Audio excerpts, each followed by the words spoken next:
अतः श्रीलिंग महाप्राणायाम द्वैपंचदशाध्याय। भुवन कोश की रचना का वर्णन। सूत जी बोले, हे द्विजों, लक्षादि 7 द्वीपों में 7 देश व पर्वत स्थित है।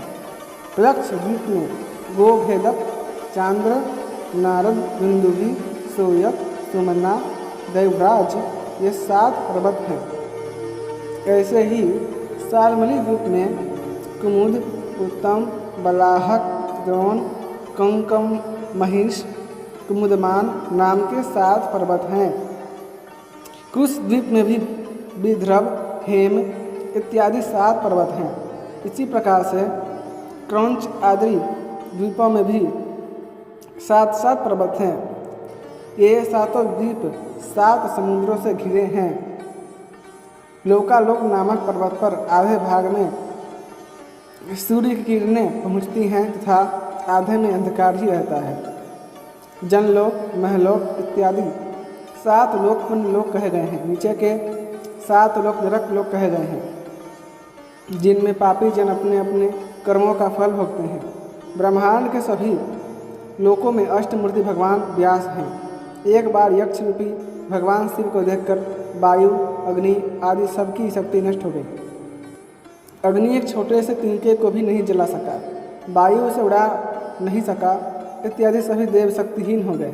तब इंद्र ने यक्ष से पूछा, आप कौन हैं? तब यक्ष अंतर्ध्यान हो गए और अंबिका प्रकट हुई। तब इंद्र आदि सभी देवताओं ने पूछा, हे ईश्वरी, हे देवी, यह यक्ष रूप में कौन थे? देवी ने कहा, ये साक्षात परम ब्रह्म शिव भगवान थे। तब तो सबने देवी को प्रणाम किया। देवी ने कहा, मैं ही पूर्व में प्रकृति रूप हूँ और पुरुष रूप शिव है। इन्हीं शिव की आज्ञा से प्रकृति रूप में सकल ब्रह्मांड की रचना करती हूँ। हे ब्राह्मणों, यह ज्योतिष गणों सहित सब जगत अजा प्रकृति स्वरूप ही है, ऐसा तुम्हें जानना चाहिए। अतः श्रीलिंग महाप्राणायाम द्वाविंशतिः संपूर्ण।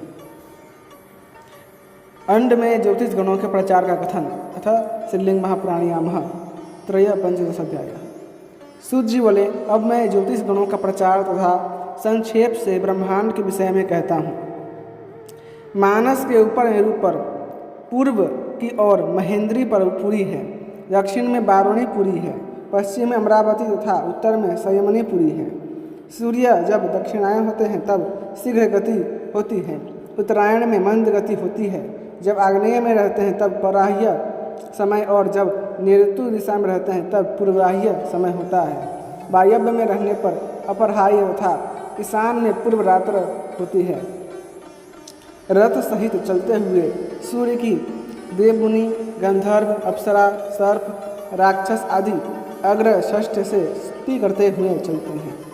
सूर्य की गति से 30 घड़ी का दिन तथा 30 घड़ी की रात्रि विद्वान लोग कहते हैं। सूर्य ही अपनी किरणों से वायु के द्वारा जल खींचता है तथा पृथ्वी पर वर्षा करता है। जल ही जगत का प्राण है। जल शिव रूप है और अर्धनारी रूप वाले शिव ही सूर्य रूप से जल की वर्षा करते हैं। हे ब्राह्मणों, इन शिव के प्रसाद से ही नाना प्रकार से वृष्टि होती है।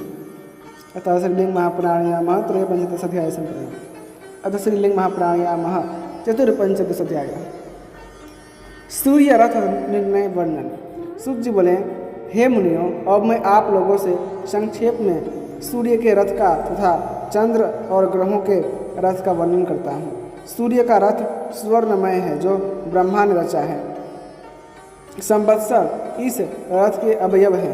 यह 3 नाभि का चक्र और 5 अरा वाला है। इस रथ को 9 सहस्र योजन का विस्तार है।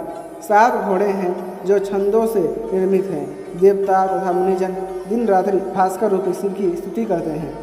त्वष्टद, विष्णु, पुलस्त्य, पुलह, अत्रि, वशिष्ठ, अंगिरा, भरद्वाज, गौतम आदि ऋषि, तक्षक, एलापत्र आदि नाग, हाहा हुहु गंधर्व, धृताची, पूर्वचित्ती आदि अप्सराएं ये सब सूर्यमंडल में ही बसते हैं।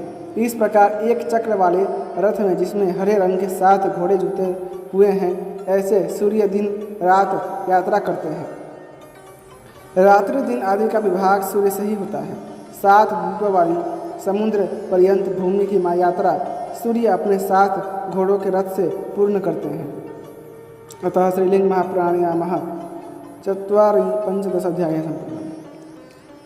इसी के साथ श्रीलिंग महापुराण के 52वें, 53वें और 54वें अध्याय समाप्त हुआ।